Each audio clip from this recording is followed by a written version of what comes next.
May 20th, 1862, the Homestead Act was passed by the United States Congress, thus opening the door to the American dream for thousands of our ancestors. Finally, a chance to get your own land on which to raise your family. If, and only if, you had the guts and determination to work and survive on that land for 5 years. Each homesteader faced plagues of biblical proportions, searing heat, hailstorms, floods, and bitter cold. Now, in the year 2001, Wall to Wall Productions and PBS have partnered to create Frontier House. This series challenges 3 modern-day American families to see if they have the same grit and resourcefulness to survive, and maybe even prosper, as did some of our homesteading ancestors. Frontier House will show the drama of how families dealt with life way back in 1883. But how do you take 21st century city-slicking Americans with their supermarkets and salons and set them smack down in the middle of 1883? Well, now that's a story worth telling.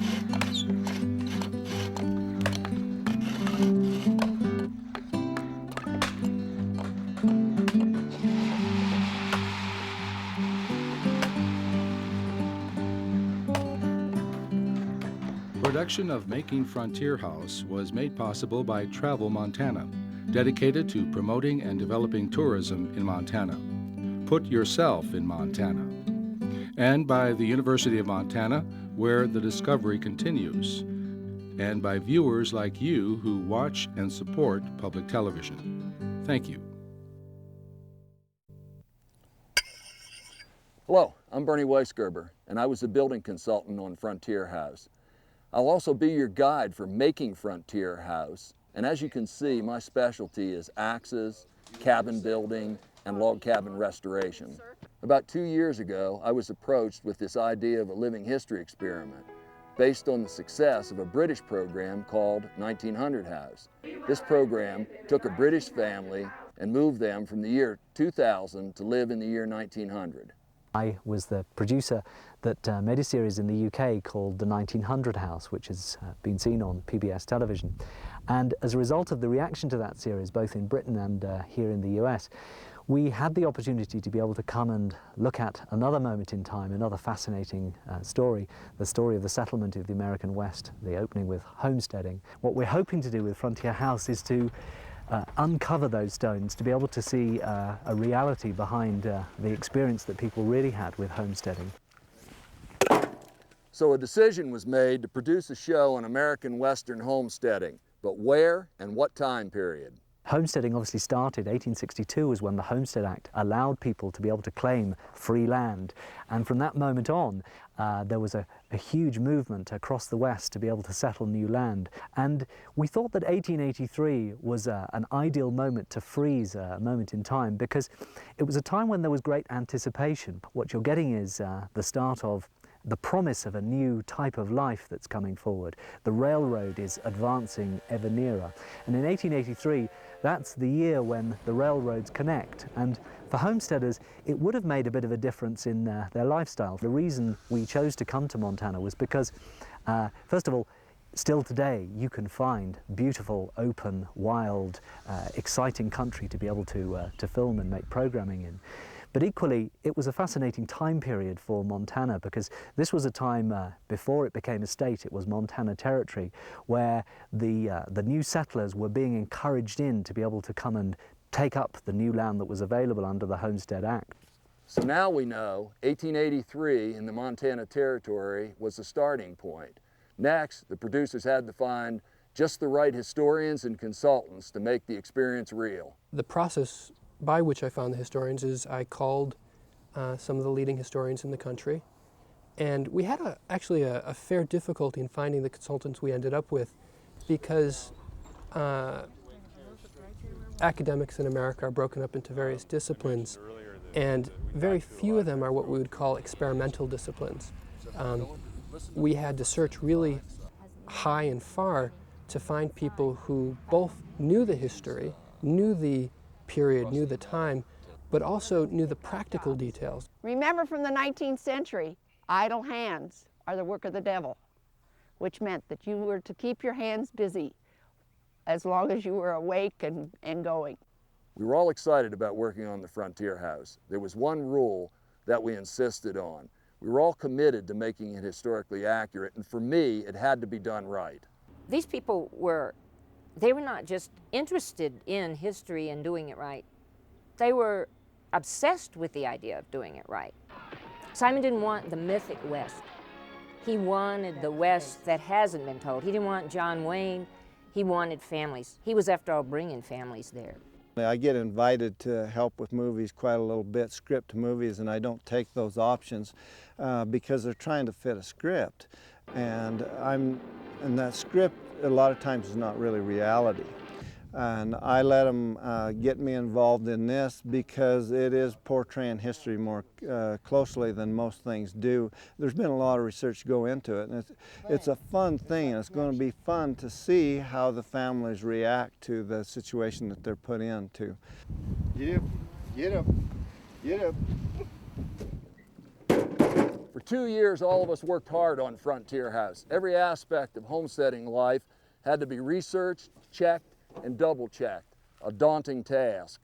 My granddad was here in Montana at the same time that this production was going on, but I had to look at the lifestyle of a Montana pioneer to the basic levels of what did they eat, what were their toils throughout the day, actually what was their entertainment, and it became difficult to do that research at times because there weren't many accounts of mundane day-to-day tasks. But the more that we started compiling lists and deciphering how people lived at the time period, the more interesting we found it to be. And so consequently, it's been my job to create a list in conjunction with the producers and the historians. And then when we get that hit list of what these people need to live with, then I go out and I find it. In 1883, a homestead family would have purchased new tools. Our modern-day homesteaders will also use new tools, so don't be surprised that you don't see antiques. I think the term we came up with was form and function. It's got to be able to be a usable thing and not just look good. There are other parts of the project where maybe they found artifacts that looked good and that didn't have to be used, but my end of it is to come up with something usable, and that's hard. That's really hard because you're looking at the time period of 1883 and you're also trying to come up with something that can be used for 6 months on a hard level. These people are out there and doing the real thing. You go to an antique shop and there's lots of great things in there and they look old and they've got like some nice rust and patinas and colors on them, but they are not usable. They will not hold up over time. Another one of my responsibilities was to build one of the log cabins for one of the families. The other two families, I helped them construct their log cabins. This site was selected for one of the Frontier House cabins, and the first thing we had to do when we came in here after we staked out our location was to dig out a little bit of the sod right here and start setting our stones for the piers. So we gathered and cut some of the stone here, leveled it up, and then started with our base logs or sill logs, laying the cabin up in tiers. The cabin style is round log with a steeple notch or a V-notch construction on the top.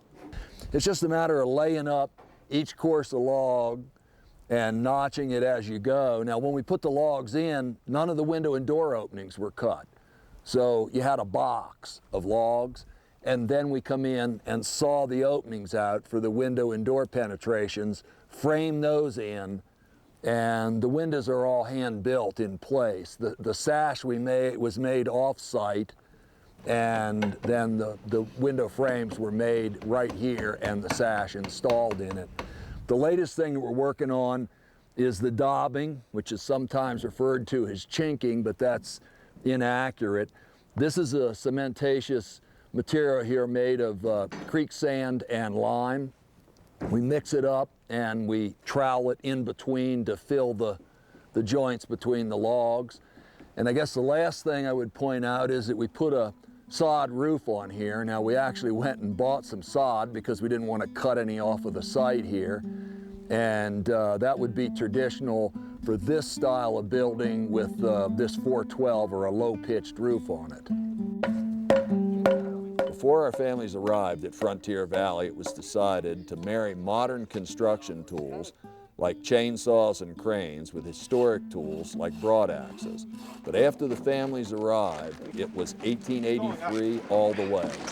Okay, it's gonna come down right now. Today, we have a lot of things to choose from, but in 1883, it was very different. To be historically accurate, all the clothes had to be handmade. I've lived this life my whole life. I'm a native Montanan. I lived that, you know, not having electricity and doing all of that. So I knew what they were going to have to do. Okay, my research included books, a lot of books. One of them was an old pattern catalog that you could go through and see what the patterns were like. I also went to the Montana Historical Society in Helena, got a lot of original pictures. The day that they took all their clothes out and tried them on and seeing their faces as far as, because they thought they were going to get ugly clothes and everything was going to be drab colors, but people don't realize they did have beautiful colors then. This is the Glenn family, and Aaron's wearing kind of a maroon velvet cotton bodice with the skirt, and Karen is wearing a three-piece wool, slate gray. On the top of it, I put an embroidery design, and then she has cameo buttons. Logan's suit is a tweed, like a wool tweed. Mark, who is the father, is wearing a brown tweed three-piece jacket and her suit. And they all look like they're scared here.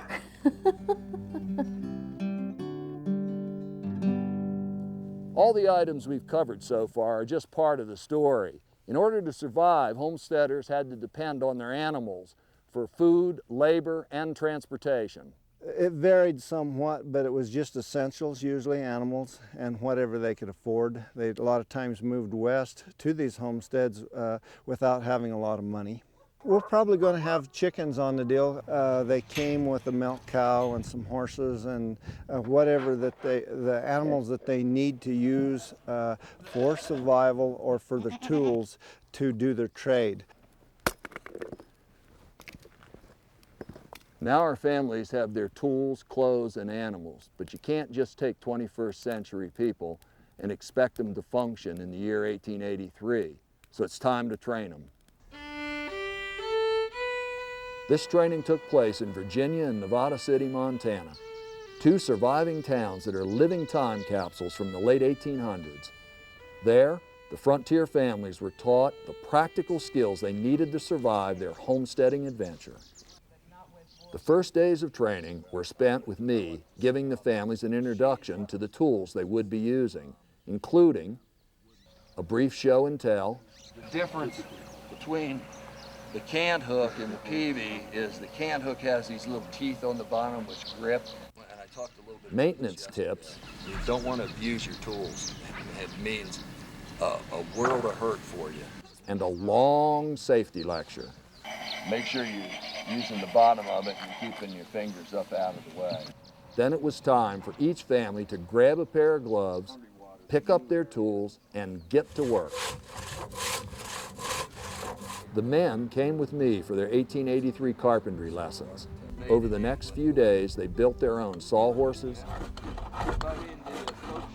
wood mallets, and sawbugs, items they would need and use on their homesteads. It would have been, it's a good thing if you were doing quick and dirty. Yeah.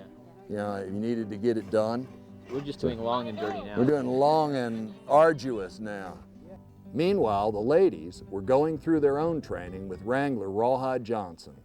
We start out the first day with a little safety practice around the animals, trying to teach all the safety things that we can so that they don't get hurt while training or in use when they get onto their homestead. And Probably the thing that people have been most interested in actually is milking the cows, learning to milk the cows and take care of the calves and stuff, which has been kind of surprising to me that everybody's taken to milking the cows really well.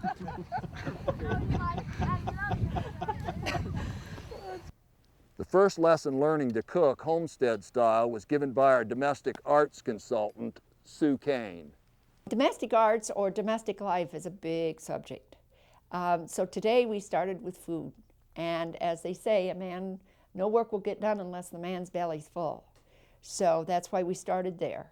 Sue's first task for the new outdoor chefs was for them to cook a simple dinner of beans with salt pork, cornbread, with a side dandelion salad. Well, we had a great morning. And yesterday they had dug their fire pits. Their experience of starting their fire, then they took out their cooking equipment. They had a very simple dinner, of course, on the farm and in the rural area. You have 3 meals, their breakfast, dinner, and supper. And I had put the beans to soak. I gave them an onion apiece. And I didn't give them much coaching on how to cook those beans. I wanted them to experiment, them to learn what they thought would work. So they got their beans on, got them going well. And then we discussed not always having the correct equipment for what you wanted to do and what to do in those kinds of situations. So, and the correct equipment that we were working with were ways to make cornbread. And want to teach you how to bake outdoors using a campfire. And the equipment that you need for that is hard to lay your hands on. And we are, even as we speak, trying to find the proper Dutch oven that can be used outdoors. There are 2 different Dutch ovens. Dutch oven can have a flat bottom and a curved top, which is what you need when you're cooking on a stove or baking in an oven as a roaster. But if you're going to cook outdoors, you need some legs to get up off of the ground and a lid that has edges on it. Because what you're doing when you're working outdoors or in front of a fireplace is creating an oven. And so you need to be able to get the coals underneath your pot and coals on top of your pot. Anything you can bake in an oven, you can bake in one of those. Today, and it may be that we are not going to be able to find what we absolutely need or want. And if so, we're all going to have to improvise. So today, one family is going to have to improvise. You can use your griddle, put rocks underneath it, pull your coals out, and we'll make corn cakes on the griddle. Some of them have had quite a bit of experience of working outside on a campfire, and that showed. Some of them have not. We talked about meat management because they did put some salt pork in their beans. In a situation with beans, the meat is really just a seasoning, so it doesn't take very much at all. Also, you're going to see that this meat's beginning to mold a little. Part of that was that that's what happens. And so let's start at this end, and later in our training time, we'll have more time to discuss what to do with moldy meat. We talked about safety. You're going to more likely get cut with a dull tool than you will a sharp one. Remember, these are very sharp. You want to always keep your hands back away from the knife. Watch your fingers. And I must say I was very impressed for people to have come up with as good a meal as we've just finished. This is so cool. I can't believe this happened. They got it done within almost the length of time we had allowed. We didn't get started right on time and we finished a little late. But I think everyone really enjoyed their opportunity. Right now it's still fun. Right now it's still all new. I think in about a week to 10 days to 2 weeks of this, it will become drudgery. And it's going to be really interesting to see how it works out for them. After doing countless hours of research, it was a real treat for some of our consultants to get a tour of the Frontier House site by producer Simon Shaw. Linda Peavy and Ursula Smith had done most of the historical research for Frontier House. This was their first visit to Frontier Valley. First stop, Cabin 1, the Clune family future homestead. As described to them, it's partly built. The story they learnt about in their training is about their buying in support to help build their house. And so when they arrive, this is the state that it'll be at. And we had a crane in here trucking these logs onto the site and placing them into position. But you'll see the rest that remain, that's all going to have to be done without modern technology. Their water supply, Simon, what's... The three families we have, because there's contamination in the water, Giardia is in this creek here. What we found is that there's a top spring that we've tapped, and that is providing as pure a natural water provision as you can get within the area, but they're still going to have to filter it. But that's one of the areas we've had to control their circumstances so that they're not going to get sick. Need some water? Yeah. Thanks. See this? Apparently Bernie says that this is very common when he's taking apart cabins from 120, 130, 40 years ago. He often finds the names of the people that built it on these notches. And the nice thing about Montana is this will still be here in 120 years. Yeah, it's in made other to last. places, well, it's made to last, and it's the right humidity for Yeah. preserving wood. Did the It's not going timbers come away. from the site? Where did the timbers come from? I think the timbers are from the Bitterroot area, but Bernie, who we're going to go and see now, can tell us exactly where they were from. So this is where the glens will come to, and as you can see, they've Oh, the corrals there. they're well set up. They've got a corral. It's the one thing I have to say, I envy them on this project. There's very little I do envy them for, but the view, waking up to that view is, isn't that roof great? I love that You could sod take roof. that sod and... It is sod. It is Yeah, sod. it is sod roof, yeah. Let's go and see the chinkers. Knock, knock. Here is Mr. Bernie. It's Simon and Linda and Ursula. When did you start this cabin? We set this cabin, it was all pre-cut. I had it all pre-cut, and we set it in one day because we had a crane in here. Oh, yeah. And then we set what you see of cabin 1 that same day. We set all of that in one day. That was just in one day you Yeah. did this and that? Yeah, that's what modern You can do with a equipment crane. can, right? yeah, you What can do with won't be doing. chainsaws and Yeah. a crane. Oh, that's great.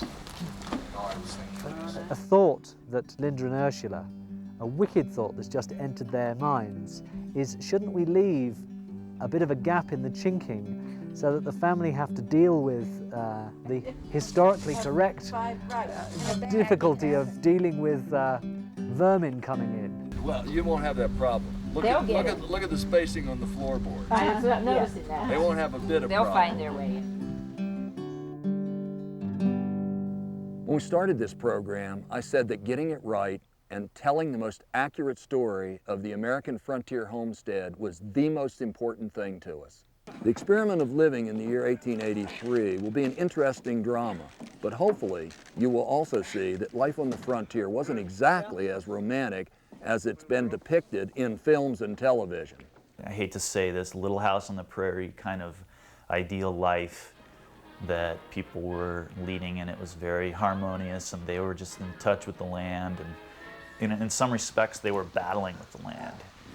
You're fighting elements, and you're fighting a lot of things, and it's not this this very romantic lifestyle. I think it was really hard. We have said that there are as many homesteading stories as there are homesteaders, and I'd like the viewing public to see 3 different stories of families who really struggled, enjoyed, Fought. right. Didn't necessarily see eye to eye on everything. On either the gender roles, shared, which shared, were bored, all of that daily, the human experience. It's really been my pleasure to show you how Frontier House was made, but it's hard to show years of work in a few brief moments. If you would like to learn more, visit www.pbs.org and look under Frontier House. I hope you get some ideas about the dedication and forethought that went into making Frontier House. I want to impress on you that no one really knows what life was like in 1883, but we did our best to recreate the experience while protecting our family's safety. Hopefully, we all have a new appreciation for what our homesteading ancestors went through. Good night, and thank you for joining me. Production of Making Frontier House was made possible by Travel Montana, dedicated to promoting and developing tourism in Montana. Put yourself in Montana.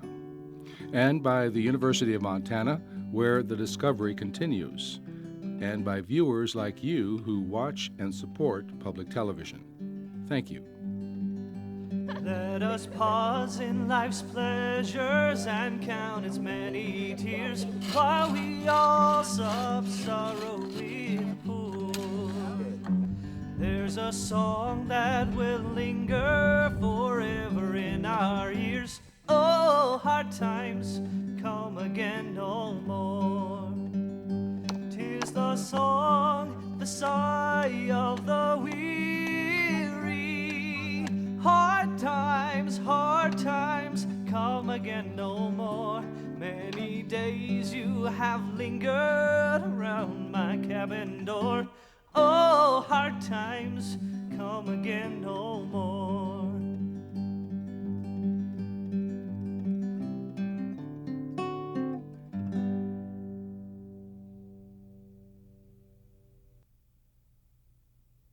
And these beans here are French fries. And this is a nice Coke. And this is my Dr. Pepper. Because we've been in like agony. Because we miss Coke so much. And yeah, we're addicted to cheeseburgers and French fries. And so pretty much now we have to pretend like this is it. Because I've had the time of my life. The only good idea I got of good happening today was me trying to set a world record by being the most smelly kid on earth, so by not taking a bath in a long time.